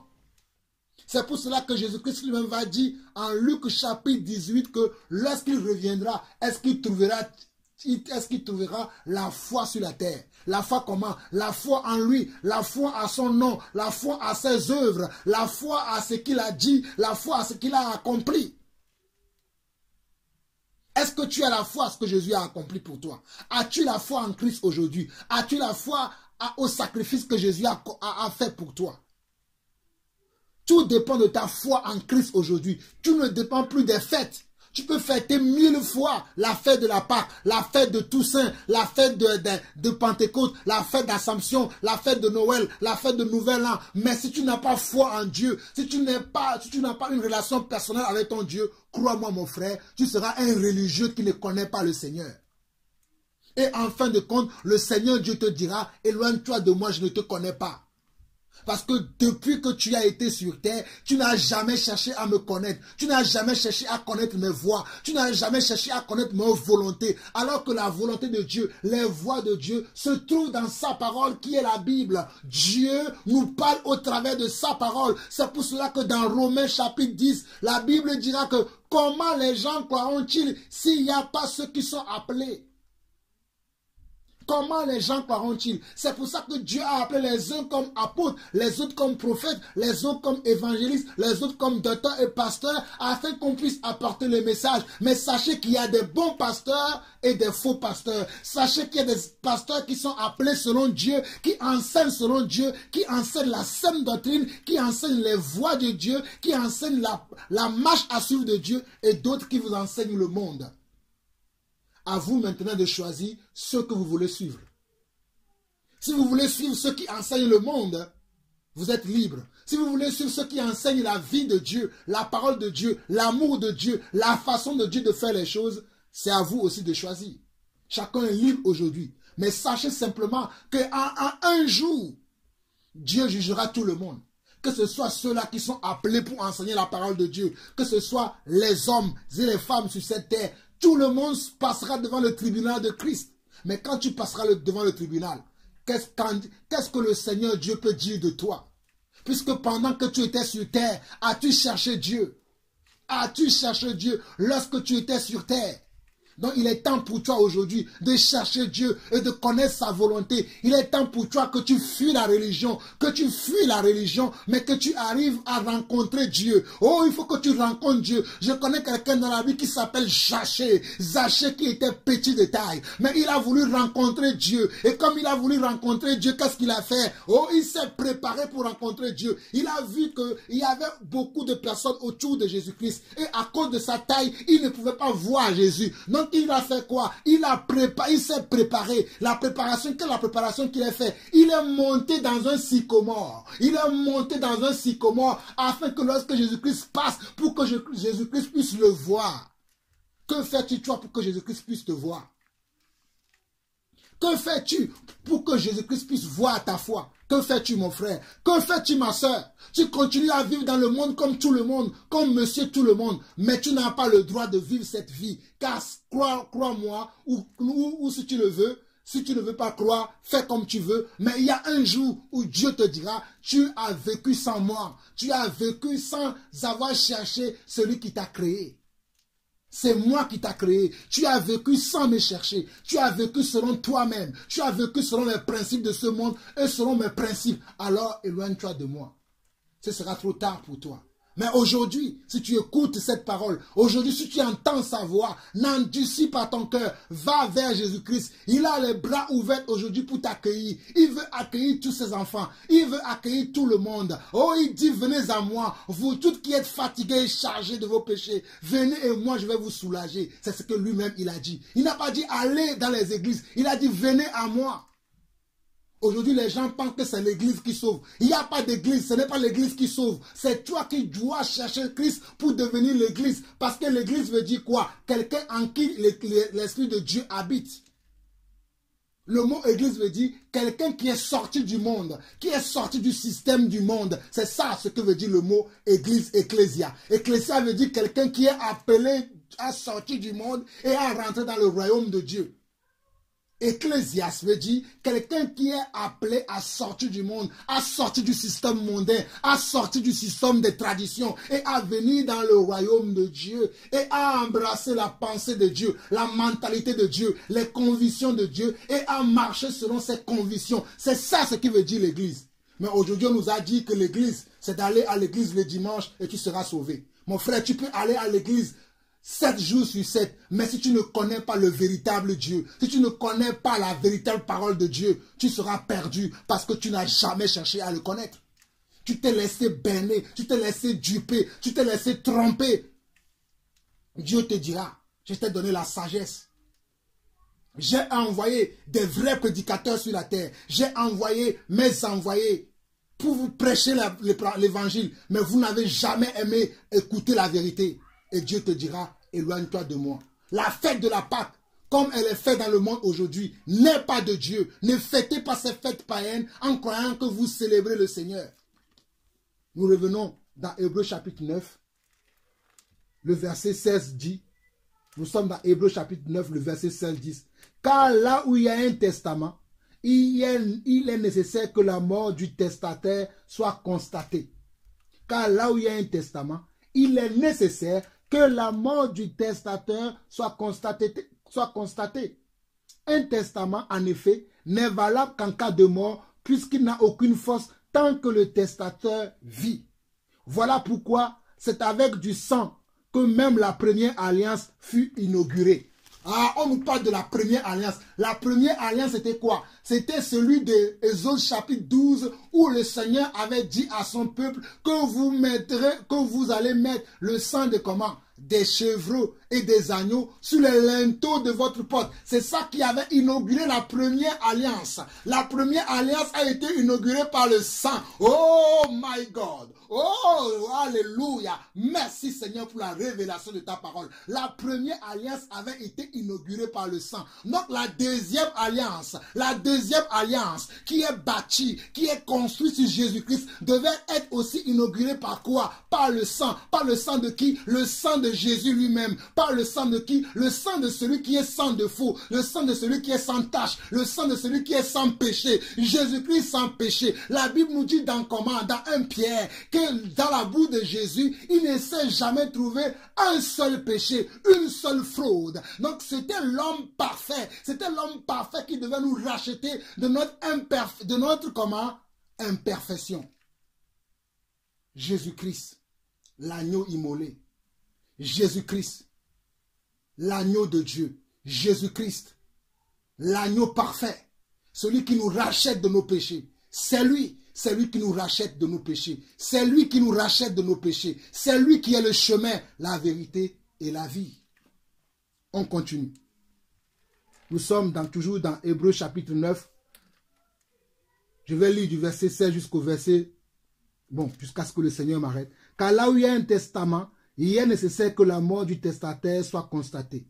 Un testament, en effet, n'est valable qu'en cas de mort, puisqu'il n'a aucune force tant que le testateur vit. Voilà pourquoi c'est avec du sang que même la première alliance fut inaugurée. Moïse, après avoir prononcé devant tout le peuple tous les commandements de la loi, prit le sang des veaux et des boucs avec de l'eau, de la laine écarlate et de l'hysope. Et il fit l'aspersion sur le livre lui-même et sur tout le peuple en disant, « Ceci est le sang de l'alliance que Dieu a ordonné pour vous. » Il fit pareillement l'aspersion avec le sang sur le tabernacle et sur tous les ustensiles du culte.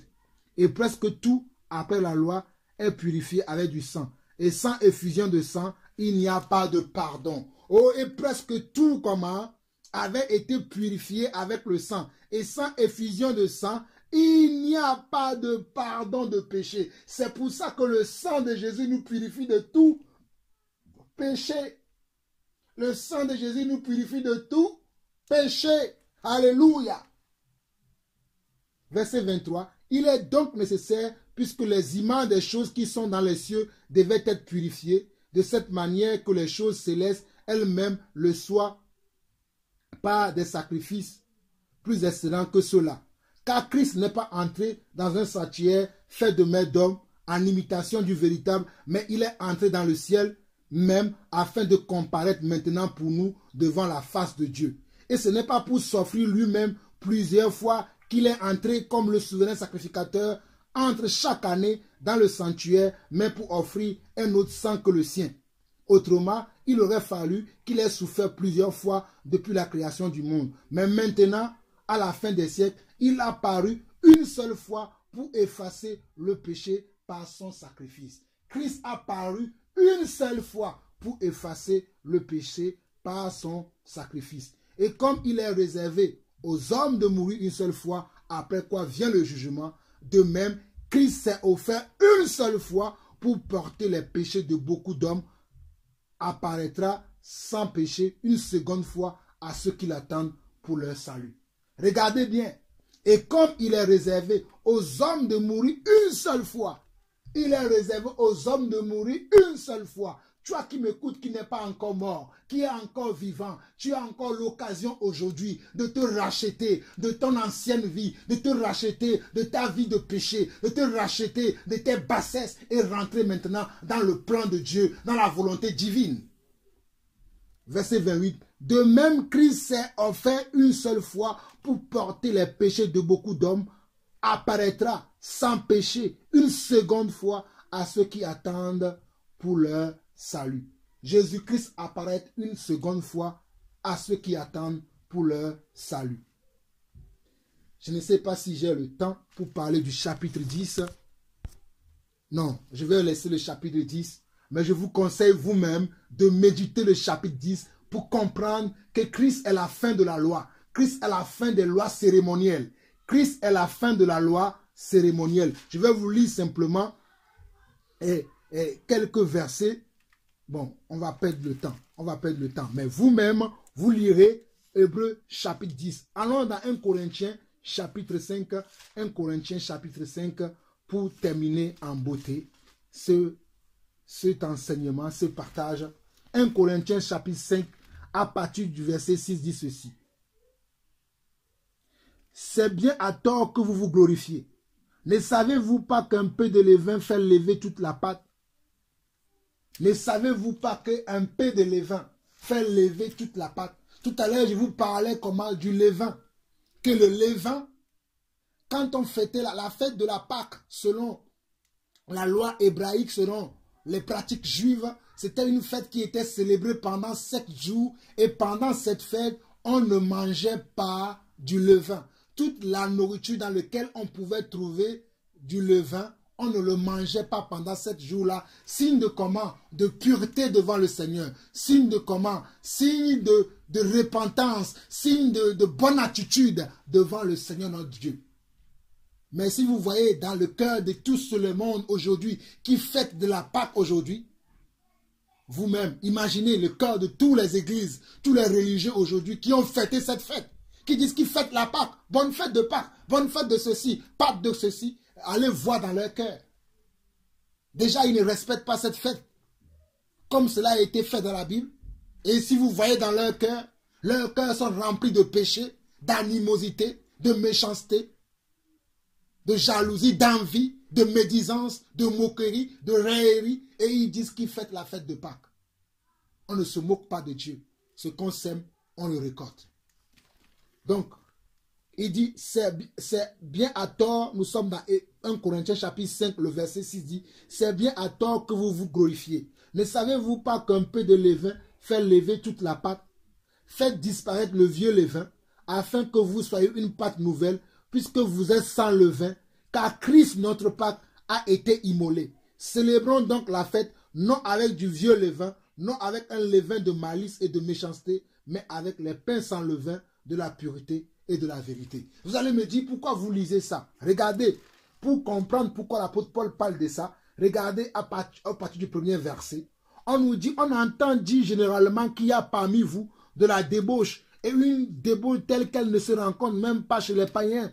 C'est au point que loin de vous a la femme de son père, et vous êtes enflé d'orgueil, et vous n'avez pas été plutôt dans l'affliction, afin que celui qui a commis cet acte soit ôté du milieu de vous. Pour moi, absent de corps, mais présent d'esprit, j'ai déjà jugé.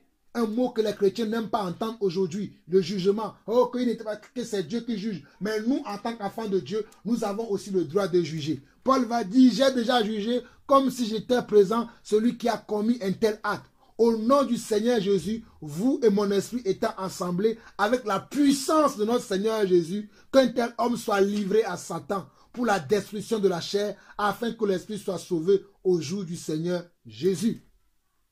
Regardez, donc on nous parle ici d'un homme qui est rempli de comment? De la débauche, de telle enseigne qu'il n'arrive même pas à faire la différence entre les filles de dehors et la femme de son père. Il va aller coucher avec la femme de son père, ce qui est un péché. Donc, lorsque on nous parle de la pureté, quand on parle de levain, pourquoi dans cette fête-là, cette fête de Pâques-là, Dieu ne voulait pas qu'on vienne avec du levain? Parce que le levain était une forme de péché. Le levain représente le péché. C'est pour ça que lorsqu'on prend les choses naturelles, quand on veut faire du pain, si tu veux faire du pain, si tu ne mets pas du levain dans la pâte, le pain ne va pas se gonfler. Parce que le levain fait gonfler la pâte.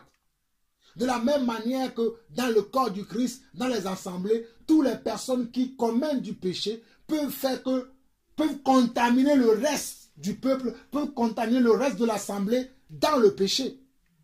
C'est pour cela que dans l'assemblée des saints, nous ne devons pas admettre des gens qui vivent dans le péché, à qui on reproche tout le temps, arrête avec tel péché, arrête avec telle chose, arrête avec ceci, et la personne ne veut pas. Nous devons les éliminer. Nous ne devons pas avoir des relations avec ces personnes. Nous devons les abandonner. Nous ne devons même pas communier avec eux. Parce que si nous continuons à communier avec eux, ils vont comment? Ils vont nous contaminer. Car oh alléluia, ne vous y trompez pas. Les mauvaises compagnies corrompent les bonnes mœurs. Les mauvaises compagnies corrompent les bonnes mœurs. Nous ne pouvons pas dire que nous sommes de Dieu et marcher avec les gens qui ne vivent pas selon la parole de Dieu, qui ne marchent pas selon la parole de Dieu, qui ne pensent même pas à la parole de Dieu, mais qui pensent faire leurs choses et dire qu'ils sont de Dieu. Donc vous voyez le levain, le rapport avec le levain dans la célébration de la fête de Pâques, de la fête de Pâques. Le levain et son rapport avec la fête de Pâques, le levain représente comment? Le péché. C'est pour cela que dans la fête de la Pâques, dans l'ancienne alliance, on devait fêter cette Pâques, on devait célébrer cette fête sans le levain. Nous continuons ce que Paul nous enseigne ici dans 1 Corinthiens chapitre 5. Nous étions au verset 4. Au nom du Seigneur Jésus, vous et mon esprit étant assemblés avec la puissance de notre Seigneur Jésus, qu'un tel homme soit livré à Satan pour la destruction de la chair, afin que l'esprit soit sauvé au jour du Seigneur Jésus. C'est bien à tort que vous vous glorifiez. Ne savez-vous pas qu'un peu de levain fait lever toute la pâte? Faites disparaître le vieux levain, afin que vous soyez une pâte nouvelle, puisque vous êtes sans levain, car Christ, notre Pâque, a été immolé. Célébrons donc la fête, non avec du vieux levain, non avec un levain de malice et de méchanceté, mais avec les pains sans levain de la pureté et de la vérité. Regardez ce que Paul nous dit ici. Paul nous parle ici, pourtant ce n'est pas la période de la Pâque, mais nous comprenons aujourd'hui que Christ est notre Pâque. Nous n'avons pas besoin d'avoir maintenant une fête solennelle pendant 7 jours. Mais tous les jours, nous devons célébrer Jésus. Tous les jours, nous devons imiter Jésus. Tous les jours, nous devons ressembler à Jésus. Donc, pour ressembler à Jésus, c'est une vie de tous les jours, de chaque moment, de chaque instant. Il n'y a pas simplement un seul jour où on se dit, je vais me purifier pendant 7 jours et tous les autres jours, je me comporte comme je veux. Non, c'est tous les jours de ta vie que tu te préserves, tu te purifies, tu te sanctifies afin d'être un homme saint, un homme sans tache, un homme sans défaut, en qui Dieu placera toujours son amour et sa confiance. Es-tu cette personne? Parce que Paul continuera pour dire, je vous ai écrit dans ma lettre de ne pas avoir de relation avec les débauchés, non pas d'une manière absolue avec les débauchés de ce monde. Quand Paul nous dit de ne pas avoir de relation avec les débauchés, les menteurs, les idolâtres, tout ça, ce n'est pas tous les hommes qui sont dans le monde. Moi, j'ai des relations avec mes collègues de travail, avec mes voisins et tout. Mais, si quelqu'un se dit qu'il est enfant de Dieu, qu'il est un frère dans le Seigneur, qui dit qu'il a reconnu le Seigneur Jésus comme son Seigneur et comment? Et celui qui a payé le prix pour ses péchés et son sauveur.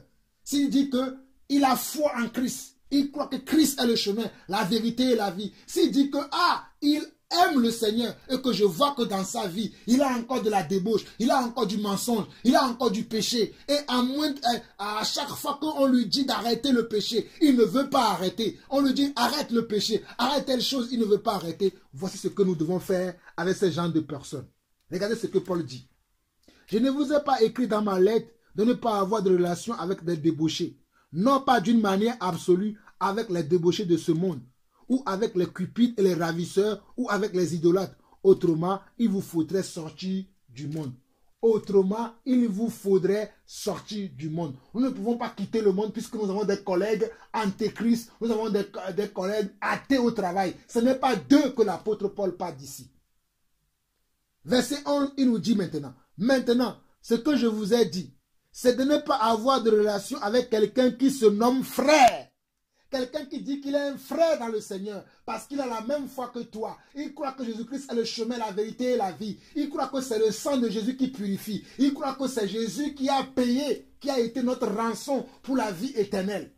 Mais ce frère vit encore en tant que débauché, ou cupide, ou idolâtre, ou outrageux, ou ivrogne, ou ravisseur, de ne même pas manger avec un tel homme. Qu'ai-je en effet à juger ceux du dehors, n'est-ce pas ceux du dedans que vous avez à juger? Ceux qui n'aiment pas qu'on juge. Nous devons juger ceux du dedans. C'est pourquoi je me permets aujourd'hui de vous dire que vous toutes qui avez fêté aujourd'hui, qui croient aujourd'hui que la fête de la Pâque, comme on le voit dans le monde, est une fête de Dieu, vous vous trompez parce que ce n'est pas ça la fête de Dieu. La fête de Dieu, la fête de la Pâque de Dieu. D'ailleurs, on ne fête plus la fête de la Pâque, mais la Pâque que nous devons fêter aujourd'hui, c'est d'avoir une vie pure, c'est d'avoir une vie sanctifiée, c'est d'avoir une vie qui est propre, c'est d'avoir une vie qui honore Dieu, une vie qui est agréable à Dieu. C'est pour cela que l'apôtre Paul va nous dire dans ce chapitre de 1 Corinthiens 5, le verset 6 à 8, que, surtout le verset 7, il dit faites disparaître le vieux levain. C'est-à-dire nous devons faire disparaître notre vieille nature de péché, notre vieille nature de débauche, notre vieille nature de mensonge, notre vieille nature de cupidité, notre vieille nature d'orgueilleux, notre vieille nature de cupide. Nous devons arrêter toutes ces choses. C'est ça la Pâque. Mais si tu es dans la Pâque aujourd'hui, qui n'est même pas selon la parole de Dieu, mais rempli d'adultère, rempli de péché, rempli d'amertume, rempli de médisance, rempli d'orgueil, et tu dis que tu connais Dieu, tu ne connais pas Dieu. Il dit faites disparaître le vieux levain, afin que vous soyez une pâte nouvelle, puisque vous êtes sans levain, car Christ, car Yeshua, notre Pâque, car Yeshua, notre Pâque, a été immolé. Célébrons donc la fête, non avec du vieux levain, non avec un levain de malice et de méchanceté, mais avec les pains sans levain, de la pureté et de la vérité. As-tu de la pureté dans ton cœur? Ton cœur est-il rempli de la pureté aujourd'hui? Ou bien ton cœur est rempli de la malice? Ton cœur est-il rempli de la pensée de Dieu aujourd'hui? Ou ton cœur est rempli d'animosité? Ton cœur connaît-il Dieu aujourd'hui? Ou ton cœur est toujours rempli des choses dont Dieu ne se glorifie pas? Si ton cœur est rempli de toutes ces choses, frères et sœurs, je veux te dire, selon la parole de Dieu, que tu as besoin de te repentir et demander pardon à Dieu et demander à Dieu de t'aider. Tu as besoin de cela. Tu as besoin que Dieu t'aide pour que tu changes, pour que tu deviennes une nouvelle personne. Une personne qui ne rugit plus. Une personne qui marche selon la parole de Dieu. Une personne qui fait les choses comme Dieu le veut. Une personne qui marche en nouveauté de vie. Et pour finir en beauté cet enseignement, allons dans Jean chapitre 13. Allons dans Jean chapitre 13, parce que les gens ont coutume de célébrer en ce jour. C'est ce Jean chapitre 13. Jean chapitre 13, on nous dit quoi? Avant la fête de Pâques, Jésus, sachant que son heure était venue de passer de ce monde au Père, et ayant aimé les siens qui étaient dans le monde, mit le comble à son amour pour eux. Regardez, avant la fête de la Pâque, Jésus savait que la Pâque de la fête, donc Jésus met lui-même, puisque c'est Jésus qui a mis fin à l'abolition de la fête de la Pâque, à l'abolition des lois cérémonielles, selon tout ce que nous avons vu dans Hébreu. Donc Jésus n'était pas encore mort, donc comme il n'était pas encore mort, lui-même quand il y avait la fête de la Pâque, il se présentait. D'ailleurs, avant même d'aller à Jean chapitre 13, regardons dans Jean, si je ne me trompe pas, Jean chapitre 7 aussi nous parle de cela. Jean chapitre 7. Regardons dans Jean chapitre 7. Jean chapitre 7. Après cela, Jésus parcourait la Galilée, car il ne voulait pas séjourner en Judée, parce que les Juifs cherchaient à le faire mourir. Or, la fête des Juifs, la fête des tabernacles était proche. Ah, ce n'était pas la fête de la Pâque. Donc, on voit ici que c'était une autre fête, mais c'était la fête des tabernacles. Mais dans Jean 13, dans Jean chapitre 13, on nous parle de quelle fête? On nous parle de la fête de la Pâque. Je pensais que dans Jean 7, on parlait de la fête de la Pâque, mais non. C'était la fête des tabernacles. C'était une autre forme de fête. Mais là, dans Jean chapitre 13, c'était la fête de la Pâque. Pour vous dire que la fête de la Pâque, Jésus lui-même l'a célébrée. Mais comment? Il a célébré selon l'alliance que Dieu a fait avec Moïse. pas avec du pain, avec du levain. C'est pour ça que lorsqu'il était à table ce jour-là, avec les apôtres, ils ont bu du vin, ils ont mangé, mais ils ont mangé la nourriture comment? La nourriture dans laquelle il n'y avait pas de levain. Même le pain que Jésus avait partagé ce jour-là avec les apôtres, c'était un pain comment? Sans levain. C'était un pain sans levain. Regardez, avant la fête de la Pâque, Jésus, sachant que son heure était arrivée, venu de passer de ce monde au Père et ayant aimé les siens qui étaient dans le monde, mit le compte à son amour pour eux. Pendant le souper, alors que le diable avait déjà mis dans le cœur de Judas Iscariote, fils de Simon, le dessein de le délivrer, Jésus, qui savait que le Père avait remis toutes choses en ses mains, qu'il était venu de Dieu et qu'il s'en allait à Dieu, se leva de table, ôta ses vêtements et prit un linge dont il se ceignit. Donc Jésus était à table avec ses disciples. Avant quelle fête? La fête de Pâques.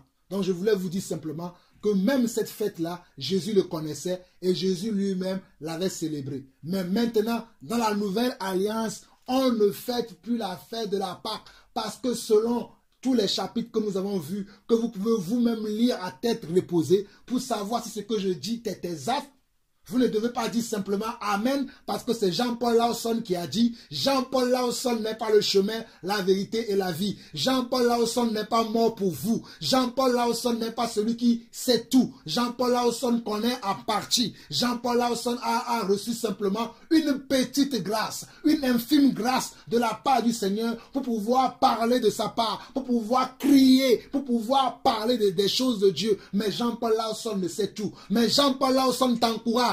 Toi qui m'écoutes aujourd'hui, toi qui entends cet enseignement, toi qui entends cette exhortation, d'aller chercher toi-même à la source la parole de Dieu qui est la Bible. Et si tu es un homme qui est rempli de péchés, je t'invite aujourd'hui à te repentir de tes péchés. Car nous l'avons vu dans Hébreux chapitre 9. Hébreux chapitre 9. Il est réservé aux hommes de mourir une seule fois. D'après quoi vient le jugement. Il est réservé à nous les hommes. Il est réservé à nous les vivants. Il est réservé à nous les hommes sur cette terre. De mourir une seule fois. D'après quoi vient le jugement de Dieu. Mais toi qui vis encore. Toi qui respires encore. Que peu importe la religion que tu pratiques. Peu importe l'église dans laquelle tu te retrouves. Peu importe tes racines chrétiennes. Peu importe d'où tu viens, je veux t'annoncer aujourd'hui que tu as besoin d'abandonner la tradition des hommes, que tu as besoin d'abandonner tes rituels, mais que tu as besoin d'embrasser Jésus-Christ. Tu as besoin d'embrasser celui qui est le chemin, la vérité et la vie, celui qui est mort à la croix pour nos péchés, celui qui a payé le prix pour que vous et moi, nous soyons sauvés, celui qui a payé le prix pour que vous et moi, nous devenons enfants de Dieu et que la colère de Dieu ne soit plus sur nous. C'est Jésus-Christ. C'est Jésus-Christ. C'est lui le chemin, la vérité et la vie. C'est Jésus-Christ qui est le chemin, la vérité et la vie. Ce n'est pas nos pasteurs, ce n'est pas nos apôtres, ce n'est même pas moi, Jean-Paul Lawson, ce n'est pas les églises que vous voyez un peu partout dans le monde, mais c'est toi et ton Dieu. C'est la foi que tu as en ton Dieu. C'est la foi que tu as à sa parole. As-tu la foi en Dieu aujourd'hui? Si ta foi a été détruite, mon frère, lève-toi aujourd'hui. Dieu peut te ressusciter aujourd'hui. Dieu peut te donner une nouvelle foi aujourd'hui. Dieu a besoin simplement que tu crois, que tu aies foi en sa parole. Dieu a besoin simplement que tu aies confiance en lui, que tu crois réellement qu'il est venu mourir à la croix pour toi, qu'il est venu mourir pour tes péchés, qu'il est venu pour changer ta vie. Dieu a besoin simplement de cela aujourd'hui. Es-tu prêt aujourd'hui pour recevoir ce Dieu? Es-tu prêt aujourd'hui pour entendre Dieu te parler? Si tu es prêt aujourd'hui pour entendre Dieu te parler, il te parlera. Ouvre simplement ton cœur, ouvre simplement ton cœur, ouvre simplement ton cœur et parle avec ton Dieu. Parle avec ton Dieu. Arrête de parler avec les églises. Arrête de parler avec les hommes de Dieu. Arrête de parler avec la religion. Fais ta découverte toi-même. Va à la rencontre de ton Dieu. Va à la rencontre de ton Dieu. Comme Zachée, monte sur un sycomore. Monte sur un sycomore. Monte sur un sycomore. Comme Zachée, monte aussi pour rencontrer ton Dieu. Rencontre ton Dieu aujourd'hui. Il a encore temps pour toi, mon frère. Il a encore temps pour toi. Oh, mon frère, toi qui es perdu. Oh, ma soeur, toi qui es perdu. Rencontre ton Dieu aujourd'hui. Rencontre ton Dieu aujourd'hui. Rencontre ton Dieu aujourd'hui. Rencontre ton Dieu aujourd'hui. Car si Jésus rentre en toi, il va changer ta vie. Il va changer ta destinée. Oh, mes frères et sœurs, c'est ça la vérité. C'est ça le vrai évangile. C'est ça l'amour de Dieu. C'est ça l'amour de la parole. C'est ça la vérité. C'est ça la vérité. Jésus à l'intérieur agit sur l'extérieur. Oh, quel changement dans ma vie. Jésus à l'intérieur agit sur l'extérieur. Oh, quel changement dans ma vie. Oh, quel changement dans ma vie. Yeshua à l'intérieur agit sur l'extérieur. Oh, quel changement dans ma vie. Jésus à l'intérieur agit sur l'extérieur. Oh, quel changement dans ma vie. Oh, quel changement dans ma vie. Il n'y a que Jésus qui peut changer ta vie. Il n'y a que Jésus qui peut changer nos vies.